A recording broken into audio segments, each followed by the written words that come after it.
बिस्मिल्लाहिर्रहमानिर्रहीम अस्सलाम वालेकुम। आज हम जो टॉपिक डिस्कस करने जा रहे हैं वो कैलकुलस का बहुत ही इम्पॉर्टेंट टॉपिक है।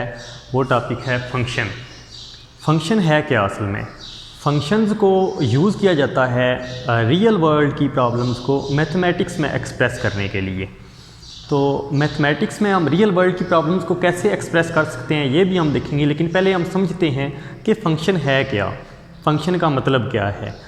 तो ये जो फंक्शन की टर्म है ये सबसे पहले रिकॉग्नाइज करवाई थी एक जर्मन मैथमेटिशियन लेबनीज़ ने। किस लिए?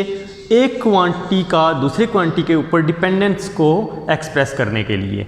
यानी कि एक क्वांटिटी अगर दूसरी क्वांटिटी के ऊपर डिपेंड कर रही है तो हम कह सकते हैं कि ये क्वांटिटी उसका फंक्शन है। लेकिन उसके कुछ रूल हैं जो हम फंक्शन की डेफिनेशन से समझेंगे कि वो रूल क्या हैं।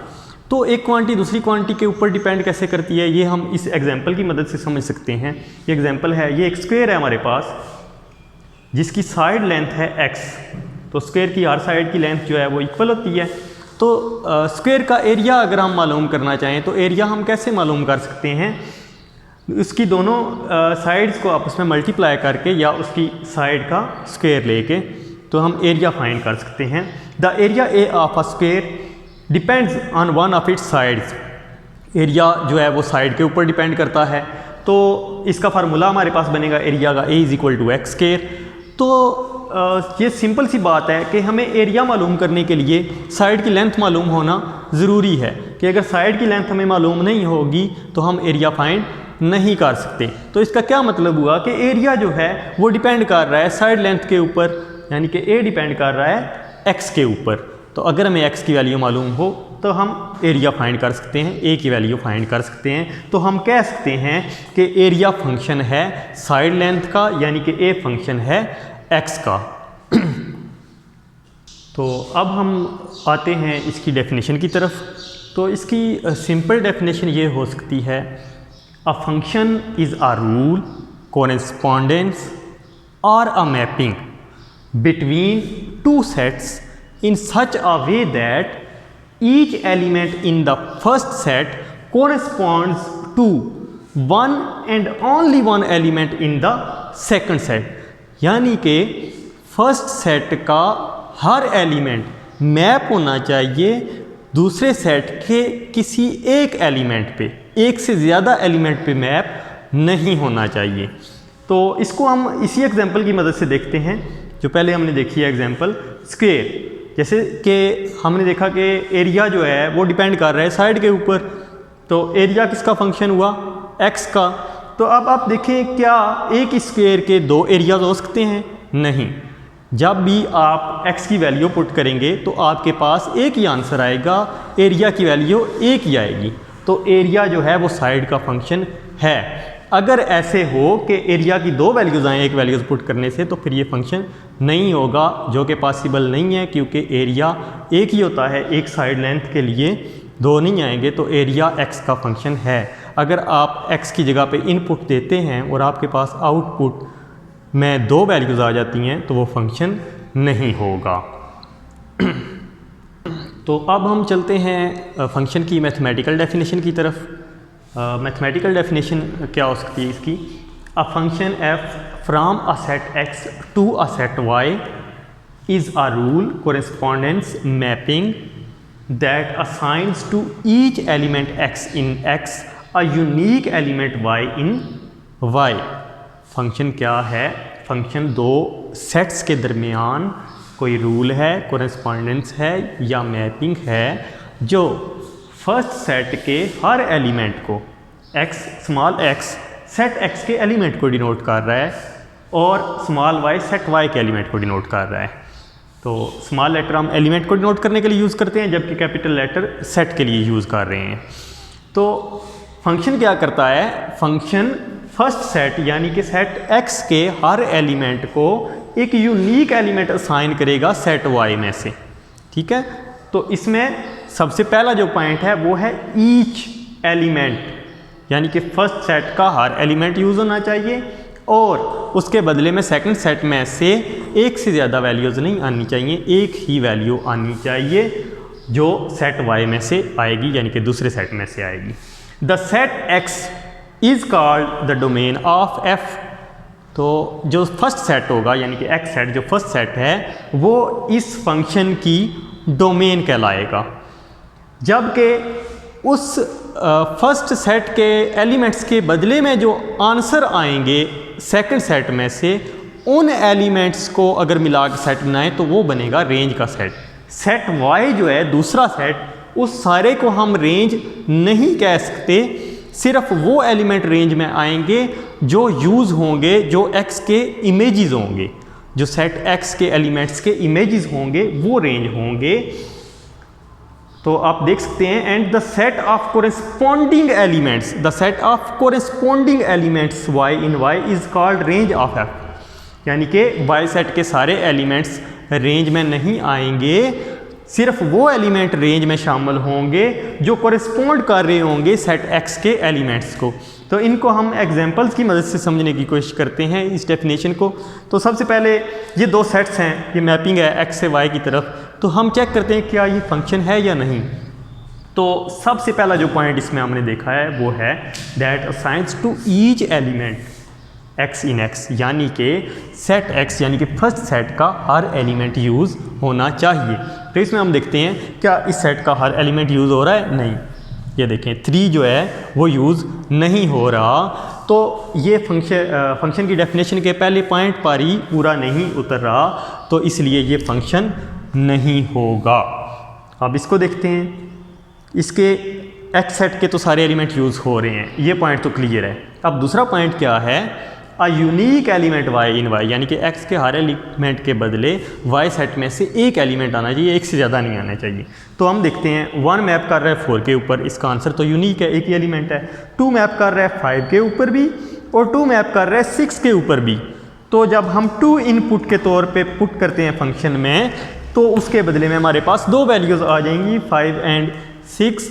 तो ये फंक्शन नहीं होगा क्योंकि उसकी यूनिक वैल्यू होनी चाहिए, यानी कि डिपेंडेंट वेरिएबल की वैल्यू हमेशा यूनिक आनी चाहिए, एक ही वैल्यू आनी चाहिए, एक से ज़्यादा वैल्यूज़ नहीं आनी चाहिए। तो यहाँ पे 2 वैल्यूज़ आ रही हैं, तो ये फंक्शन नहीं होगा। अब इसको देखते हैं, इसमें देखें 1 मैप कर रहा है 4 के ऊपर, जब हम 1 पुट करेंगे फंक्शन में तो आंसर आएगा 4, तो यूनिक है आंसर, एक ही आंसर है, ठीक है। 2 मैप कर रहा है 4 के ऊपर, तो जब हम फंक्शन में 2 पुट करेंगे तब भी आंसर 4 आएगा, लेकिन यूनिक है आंसर, 2 आंसर तो नहीं आ रहे, ठीक है। 2 एलिमेंट्स एक ही एलिमेंट के ऊपर मैप हो रहे हैं, लेकिन वो डेफिनेशन के ऊपर पूरा उतर रहे हैं कि हमेशा यूनिक आंसर आ रहा है। इसी तरह 3 मैप कर रहा है 6 के ऊपर, पहला पॉइंट भी क्लियर है, सारे एलिमेंट्स यूज़ हो रहे हैं। दूसरा पॉइंट भी क्लियर है, किसी भी एलिमेंट के बदले 2 आंसर नहीं आ रहे, जबकि सेट एक्स के 2 एलिमेंट्स एक ही वैल्यू के ऊपर मैप हो सकते हैं, तो ये फंक्शन होगा।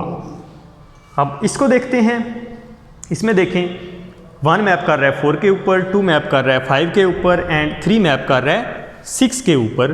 तो इसमें सारे एलिमेंट्स यूज़ भी हो रहे हैं और हर एलिमेंट्स के बदले यूनिक आंसर आ रहा है, तो ये भी फंक्शन होगा।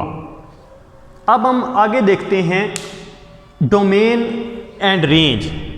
इसी एग्जांपल से हम समझते हैं कि डोमेन में कौन से एलिमेंट आएंगे और रेंज में कौन से एलिमेंट आएंगे।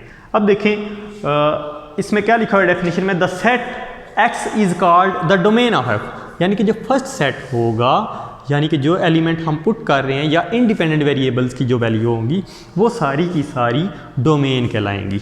इंडिपेंडेंट वेरिएबल की जगह पे जो वैल्यूज़ हम पुट करते हैं वो डोमेन में से आती हैं, तो फर्स्ट सेट सारे का सारा डोमेन होगा। तो ये जो दोनों फंक्शन हैं इनको अगर देखा जाए तो ये भी डोमेन है सेट एक्स और ये सेट एक्स भी डोमेन है इस फंक्शन का।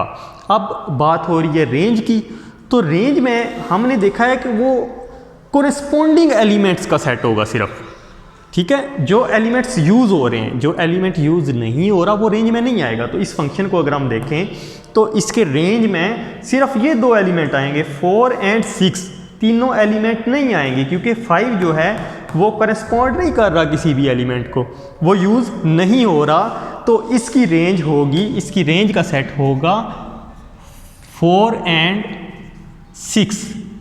अगर इसको सेट की शक्ल में लिखें तो ये 2 एलिमेंट्स आएंगे इस फंक्शन की रेंज में ये तीनों एलिमेंट नहीं आएंगे। इसी तरह इस फंक्शन में ये तीनों एलिमेंट्स डोमेन हैं, क्योंकि सेट एक्स सारे का सारा डोमेन होता है, जबकि इसमें जो कोरेस्पॉन्डिंग एलिमेंट हैं, अब इसमें ये तीनों एलिमेंट कोरेस्पॉन्ड कर रहे हैं डोमेन की वैल्यूज़ को, तो ये तीनों एलिमेंट्स रेंज के सेट में शामिल होंगे। तो इस फंक्शन की रेंज होगी 4, 5, 6। तो उम्मीद है ये आपको क्लियर हो गया होगा कि रेंज क्या है और डोमेन क्या है। डोमेन जो फर्स्ट सेट है वो सारे का सारा डोमेन है, जबकि दूसरा सारे का सारा सेट रेंज नहीं होता। उसके जो एलिमेंट यूज़ होते हैं, जो सेट एक्स के एलिमेंट्स को कोरेस्पॉन्ड करते हैं, सिर्फ वो रेंज में शामिल होते हैं। अब हम देखते हैं फंक्शन की नोटेशन को, मैथमेटिकली इसको कैसे नोटिफाई किया जाता है अगर एफ कोई फंक्शन है एक्स से वाई की तरफ। अब हम देखते हैं फंक्शन की नोटिफिकेशन को कि हम मैथमेटिक्स में इसको कैसे नोटिफाई कर सकते हैं। जैसे कि पहले हमने एग्जांपल में देखा कि एरिया फंक्शन है साइड लेंथ का, यानी कि ए फंक्शन है एक्स का, तो हम मैथमेटिकली उसको कैसे लिख सकते हैं, नोटिफिकेशन उसकी कैसे दे सकते हैं। तो अगर कोई वेरिएबल दूसरे वेरिएबल का फंक्शन हो तो हम उसको मैथमेटिकली लिख सकते हैं y is equal to f of x. ये उसकी नोटेशन है। ये नोटेशन किस मैथमेटिशियन ने हमें दी? ये नोटेशन स्विस मैथमेटिशियन आयलर ने इन्वेंट की थी। तो ये किस लिए है? If a variable y depends on a variable x, अगर वेरिएबल y वेरिएबल x के ऊपर डिपेंड कर रहा है, किस तरह? In such a way that each value of x determines exactly one value of y।